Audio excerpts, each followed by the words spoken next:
Das profundezas a ti clamo, ó Senhor. Senhor, escuta minha voz. Sejam os teus ouvidos atentos à voz das minhas súplicas. Se tu, Senhor, observas as iniquidades, Senhor, quem subsistirá? Mas contigo está o perdão, para que sejamos temidos. Para que sejas temido. Aguarda o Senhor. A minha alma o aguarda e espero na sua palavra.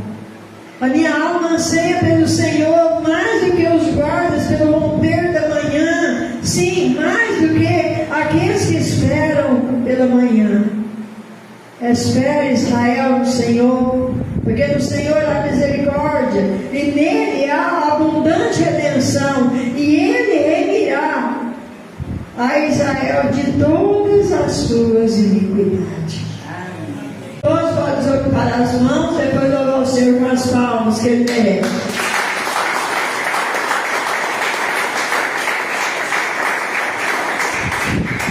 Aleluia.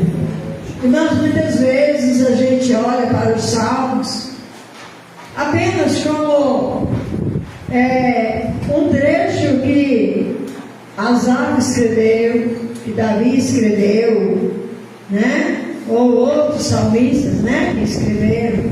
Mas nos salmos tem muita unção de Deus. Deus fala muito nos salmos conosco. Veja que no Salmo 130, no versículo 1, ele está dizendo: das profundezas a ti clamo, ó Senhor. Gente, quando uma pessoa diz assim para Deus, é porque ele está no fundo do poço.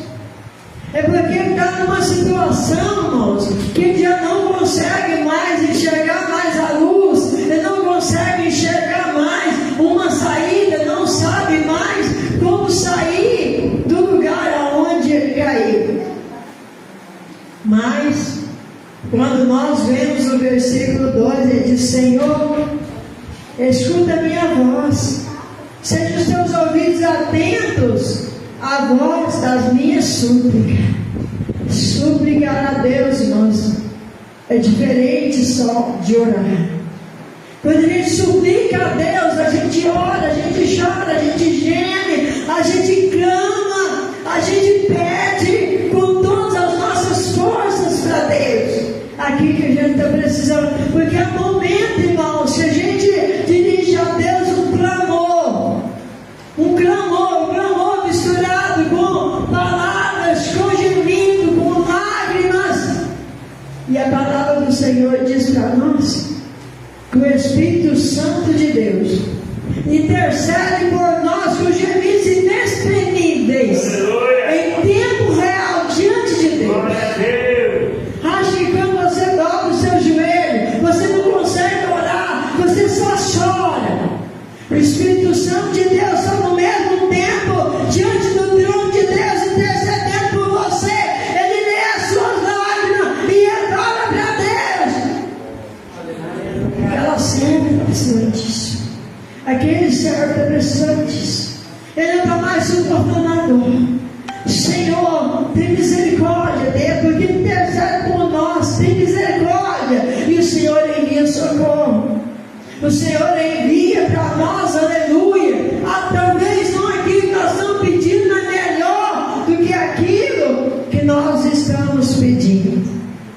Mas sabe o que me chama a atenção? No versículo 3, é que ele diz assim: se tu, Senhor, observares as iniquidades, quer dizer, o pecado, se tu, Senhor, observares os nossos pecados, Senhor, quem subsistirá?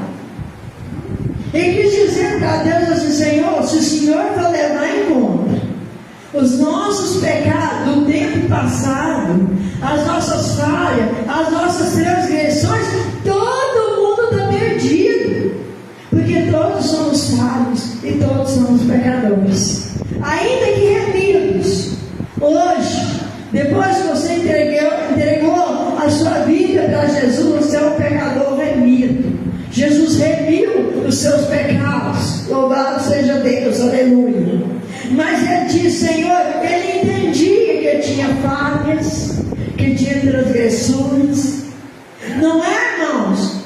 Como aqueles dois que estavam ali orando, subiu a orar, um fariseu e um publicano, que vocês lembram do que está escrito na Bíblia? Aquele publicano, que era considerado, a escolha ali de todo mundo, ele também subiu para orar. Sabe por quê? Porque aquele que está no pecado, aquele que está no erro, ele também tem desejo de mudar. Ele também tem desejo de chegar diante de Deus, de ser perdoado dos seus pecados. Ele também tem desejo. Por isso, o publicano também subiu para orar. O fariseu subiu para orar. E os fariseus, ele orava e falava: Senhor, eu não sou como esse publicano, que é pecador, que é ladrão, que isso, que aquilo. Eu dou meu dízimo, eu faço isso, eu faço aquilo, eu ajudo os pobres. Gente, tudo que nós fazemos, o Senhor vê. Não precisa de nós tocar trombeta para dizer: eu faço isso, eu faço aquilo. Isso, irmãos, isso é doutrina do fariseu.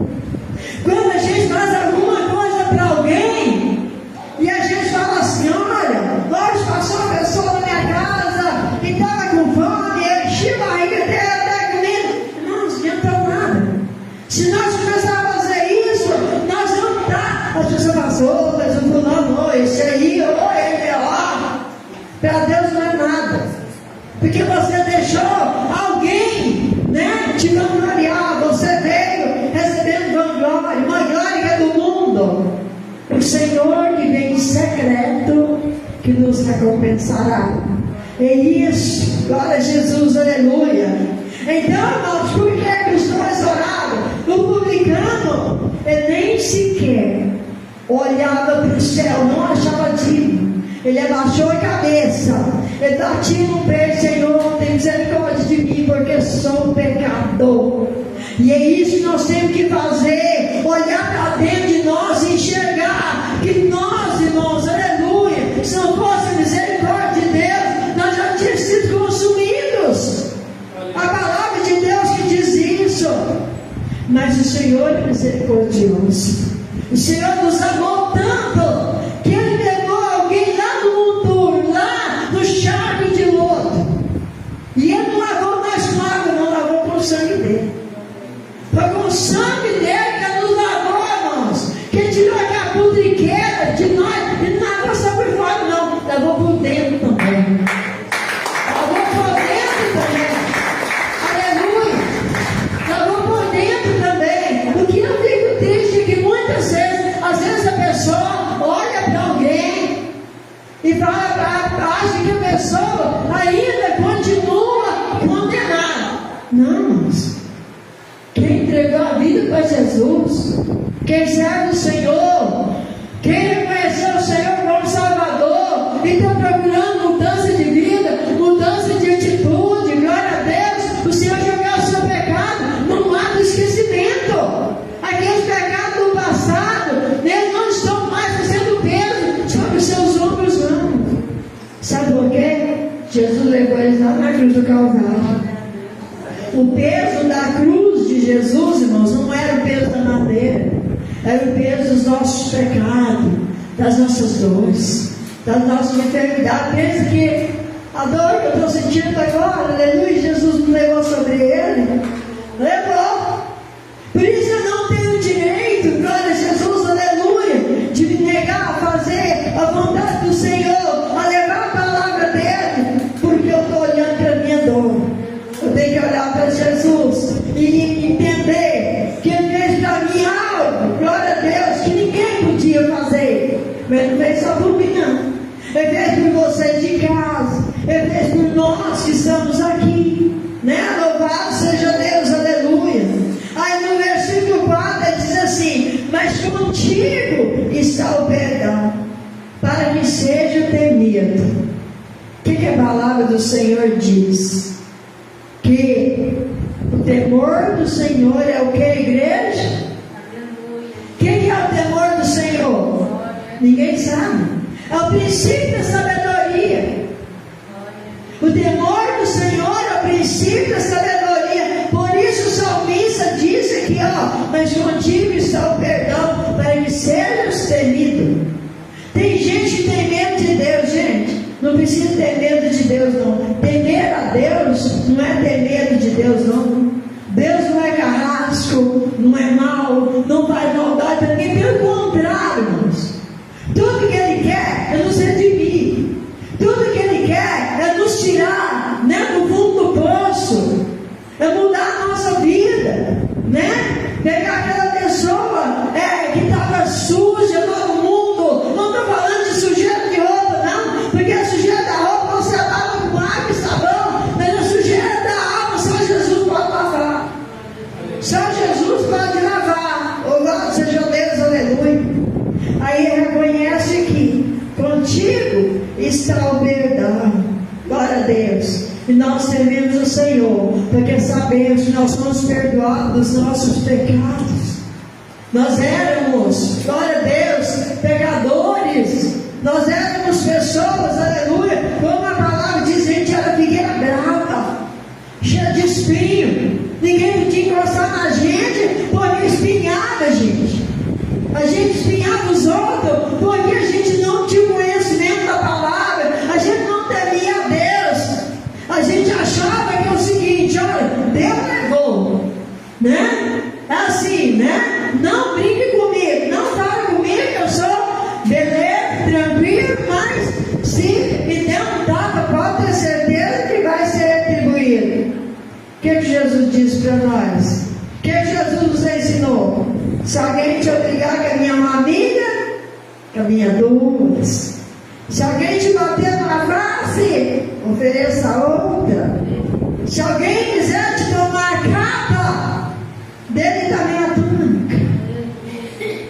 É isso que Jesus quer de nós, irmãos, que nós possamos aprender a palavra perdão, irmãos. É uma palavra pequena, mas tem um significado muito grande, que nós temos que aprender todos os dias da nossa vida.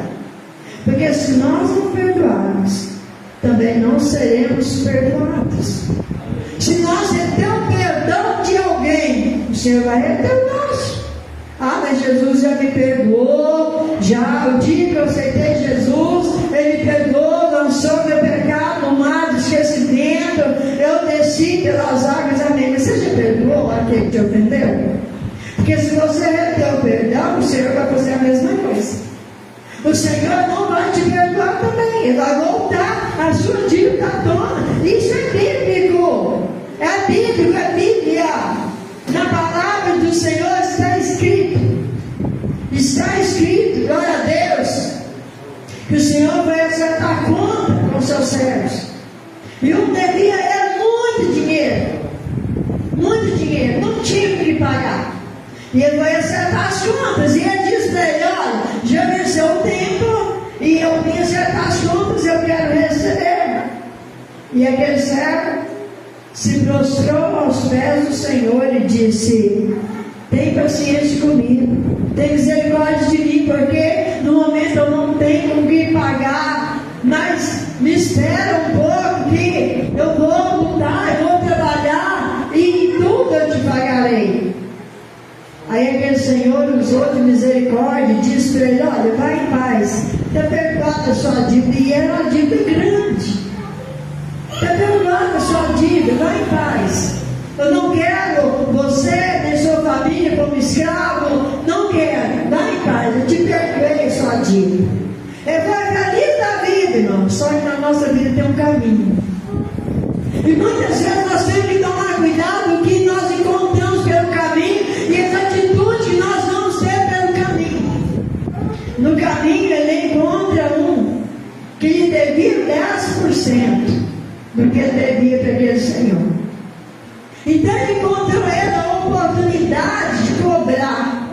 E ele disse para ele: olha, você me deve, já venceu a dívida, já venceu o prazo, e eu quero receber. Irmãos, nós somos rodeados por uma tão grande nuvem de testemunha. E tinha pessoas ali que haviam visto o perdão que ele havia recebido pouco antes. Então aquele servo, ele fez a mesma coisa, ele lançou nos pés e disse: tem misericórdia de mim, eu tudo te pagarei, mas hoje eu não tenho o que pagar. E ele sufocou aquele servo e mandou encerrar ele na prisão. Por quê? Porque não tinha o que pagar. Mas aqueles que testemunharam o perdão que ele havia recebido lá atrás, eles acharam injusto. E eles voltaram lá no Senhor que havia perdoado e disse: sabe aquele homem que o Senhor perdoou, aquele valor grande? Sim, eu perdoei, está perdoado. Ah, mas tem um problema. Ele encontrou um outro no caminho que devia 10% do valor que o Senhor perdoou. Ele perdoou ele também. Eles disseram: não perdoou. Ele suportou ele disse que não podia pagar, que estava sem dinheiro, para ele esperar mais um tempo. Ele suportou ele e mandou encerrar ele no cárcere. Aí o Senhor mandou buscar aquele servo que havia sido perdoado de volta. E quando chegou lá, ele encerrou ele no cárcere e falou: você vai ficar aí até você pagar o último centavo. Aí eu quero dizer para vocês: o Senhor, Ele perdoa nós, mas Ele espera de nós também que nós perdoamos. Porque se nós não perdoar, Ele vai trazer de volta à memória os nossos pecados, porque nós não aprendemos dele. Ele ensina para nós, fala assim: aprendei de mim.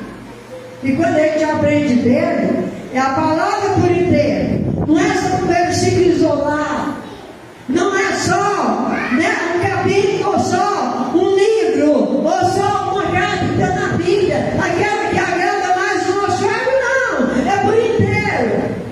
Porque o Senhor, Ele nos ama, Ele nos perdoa, Ele nos cura, Ele nos abraça, Ele nos salva, mas Ele corrige também. Ele corrige também, Ele nos ama tanto que Ele nos corrige.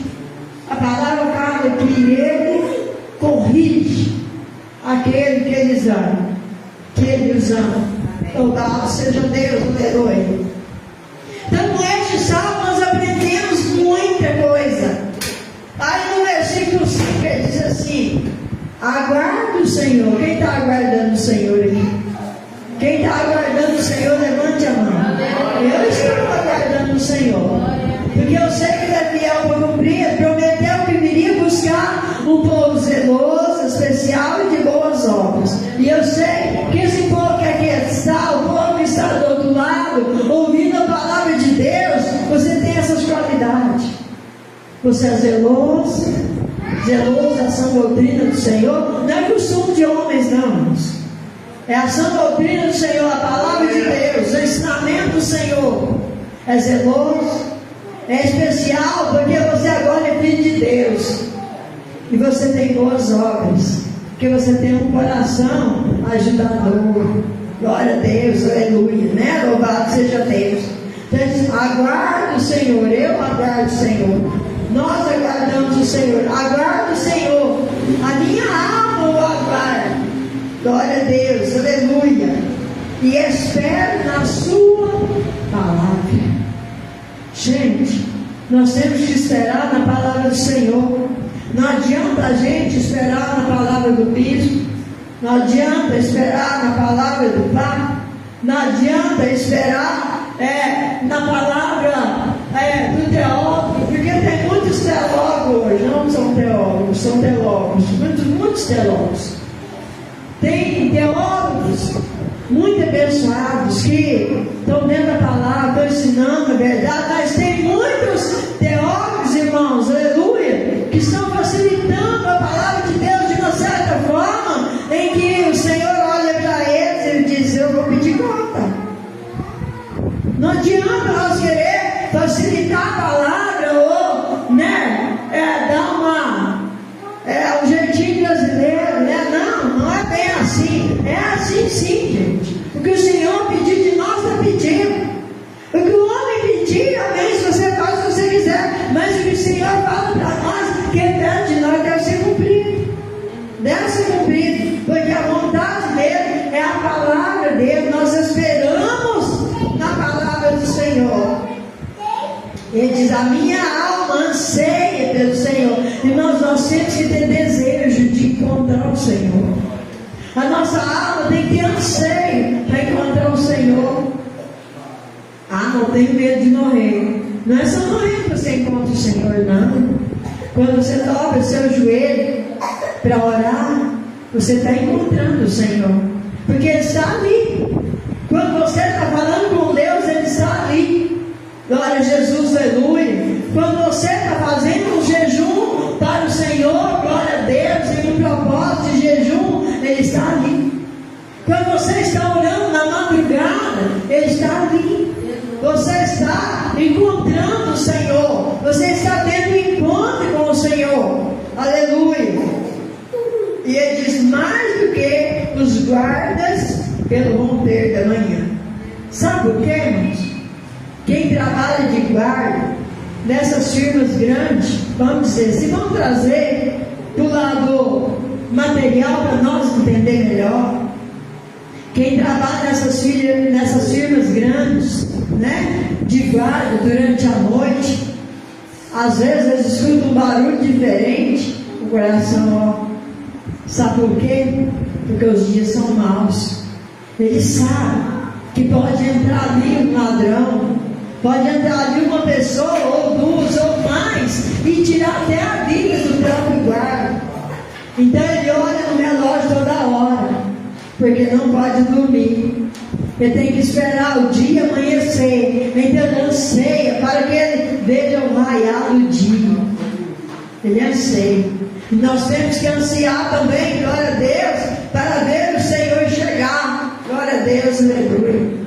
Eu não sei se Ele vai chegar pela manhã, se Ele vai chegar pela meia-noite, se Ele vai chegar ao entardecer, mas eu sei que Ele vai chegar. E por isso, irmãos, eu digo aos irmãos: espera pelo Senhor. Guarda o que tens, para que ninguém tome a tua coroa. Quantas pessoas estão perdendo a coroa? Por causa das coisas do mundo, por causa de coisas que não edificam, irmãos. Eu fiquei tão triste com uma coisa que eu vi essa semana. Uma mulher dizendo que tinha saído era música do carnaval. Não estou dizendo o nome de ninguém, estou aqui, não quero comprometer ninguém. Era música do carnaval, ela converteu. Ela foi para a igreja, ela mudou a vida dela. Só que com o tempo ela entendeu que servir a Deus, irmãos, não é para ficar milionário, para ficar rico, é para ir no céu.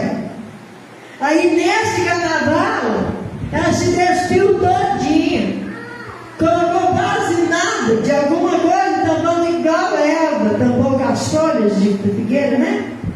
Ela fez isso, voltou a desfilar no carnaval, porque ela disse: porque aqui eu ganho dinheiro. É bem assim as coisas. E é muito triste isso, muito triste. Ela trocou a coroa que Jesus quer dar para ela, para guardar para ela, para voltar a lamear na lama dos pobres. É isso. Me perdoe se alguém gosta. Eu creio que cristão não gosta de carnaval. Hoje eu tenho. Às vezes a gente vê falar de bloco de cristão no carnaval. Eu acho isso, né? Eu não tenho nem palavras para a gente descrever uma coisa dessa. Não tem.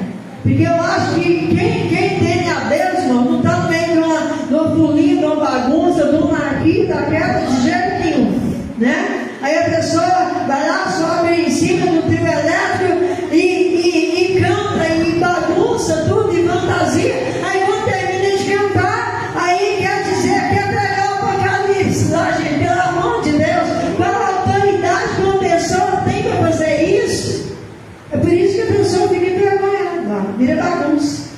Porque quem quer pregar a palavra de Deus, tem tantas pessoas na rua que querem pregar a palavra de Deus, prega na praça. A praça está liberada para pregar. Prega na rua, prega de casa em casa, prega na igreja, prega para o seu vizinho, prega para o seu parente. Mas pelo amor de Deus, não entra no bloco de carnaval para pregar, porque Jesus não está lá não, gente. Não está lá. Eu estou dizendo felizes porque estão trocando a coroa da vida eterna pela coroa que o homem oferece, pelo dinheiro. Glória a Jesus, aleluia. Então, irmãos, a palavra do versículo 7 diz assim, espere Israel no Senhor, porque no Senhor há misericórdia. O que eu disse antes? Que a misericórdia do Senhor é aquela de nós não sermos consumidos. Ainda, irmãos, ainda que nós já pegamos, fizemos tanta coisa errada na nossa vida. Quem nunca pegou aqui, levanta a mão. Eu não vou levantar a minha, porque eu já peguei muito. A gente ainda erra, a gente ainda fala. Às vezes a gente ainda pega, a gente luta, mas aí a gente ainda pega. Mas a gente está fugindo da aparência do mal, né? Mas o Senhor tem misericórdia de nós. Quando a gente vai celebrar a Santa Ceia, a gente faz uma oração de confissão a Deus, confessa o nosso pecado, pede perdão, nós participamos da Santa Ceia e Ele nos perdoa. Por quê? Porque há misericórdia no Senhor. Há misericórdia. Gente, você não tem ideia do que significa a palavra misericórdia. Significa Deus colocar o coração dele nas nossas misérias. E isso, irmãos. Glória a Jesus, aleluia. E a palavra diz: nele há abundante redenção. Ele nos redimiu. Mas Ele não redimiu só nós, não. Ele tem redenção para o mundo inteiro. Ele tem redenção para as nações inteiras, para todas as nações, para todas as pessoas. Porque se chegar diante dele, entregar a vida para ele, reconhecer ele como Salvador, ele vai redimir essa pessoa. Porque ele tem misericórdia, porque ele tem amor. A palavra do Senhor nos diz que Deus não tem prazer na morte do ímpio. Mas a palavra diz que preciosa é o Senhor a morte dos seus santos. Porque, irmãos, o cristão, ele não morre, o crente, ele não morre, ele passa da morte para a vida. Ele sai daqui, vai para uma vida eterna com Deus. Mas como é que a gente pode garantir isso? Na palavra de Deus. A palavra de Deus é garantia de todo cristão. E eu creio, porque na palavra do rico e do Lázaro, aqui lá está escrito parábola, mas não é uma parábola. Jesus, ele disse, ele contou isso porque ele viu isso, ele presenciou isso, e ele quis mostrar para nós. Glória a Deus, aleluia. Glória a Deus. Nós vamos estar com o Senhor, mas há dois lados. A gente vai escolher o lado que a gente quer ficar. Tem escolha. O Senhor é tão bom, irmãos, que Ele dá a escolha. Porque Satanás está por aí, tentando tirar todo mundo, arrebatar o lado dele. Mas Jesus está aqui, glória a Deus. Ele está usando a mim, está usando vocês, está usando você, irmão, está usando as irmãs, está usando você de casa, para semear a palavra de Deus, nós vamos plantar em cada coração. Glória a Deus, o Espírito Santo vem regando essa palavra para ela nascer e dar fruto a 30, 60 e a 100%. É assim que funciona. É assim que funciona. Caso contrário, estariam todos perdidos. Glória a Deus. Nunca ore, nunca julgue um pregador. Fulano, não é fulano, pregando. Está semeando a semente da fé, a semente da palavra de Deus. Tome a semente, rega ela, toma a semente, plante ela. Glória a Deus. Deixe o seu coração frutificar no Senhor. Né? Louvado seja Deus. Aí no último versículo do Salmo 130 diz assim: e Ele remirá Israel de todas as suas iniquidades. Ele não disse que é de algumas, ele disse de todas. E esse Israel hoje, irmãos, significa todo aquele que ouve e crê na palavra de Deus. Todo aquele que está ouvindo a palavra de Deus, o Senhor o remirá. Quem é remido pela palavra de Deus, dá glória a Deus, aleluia, glória a Jesus. Então seja remido, teme a Deus, que eu vi de tudo teme a Deus, escreveu Eclesiastes no final, ele disse, olha, o fim de tudo é teme a Deus. Ele sabia muito bem que era isso, por quê? Porque ele, durante a trajetória dele, ele se desviou do caminho de Deus. Mas quando ele escreveu Eclesiastes, no final, ele entendeu que o homem que não teme a Deus não tem um lugar junto de Deus. Também não tem autoridade para falar da sua palavra. Mas ali ele já estava quebrantado. Então ele diz, o fim de tudo é teme a Deus. Então eu vou deixar esse versículo, essa palavra, essa frase para vocês. Teme a Deus. Se nós temermos a Deus, irmãos, nós não vamos cair em tentação, nem em contradição, nem em pecado grave. Mas nós vamos estar preparando as nossas vestes para encontrar com o nosso amado Jesus e entrar no céu pelas portas, glória a Deus, cantando um hino, glória a Jesus, aleluia, que ninguém ainda sabe a letra dele, mas está preparadinho e o acompanhamento dos anjos, com todos os instrumentos, para acompanhar aquele hino que a igreja vai subir cantando, amém? Glória a Deus.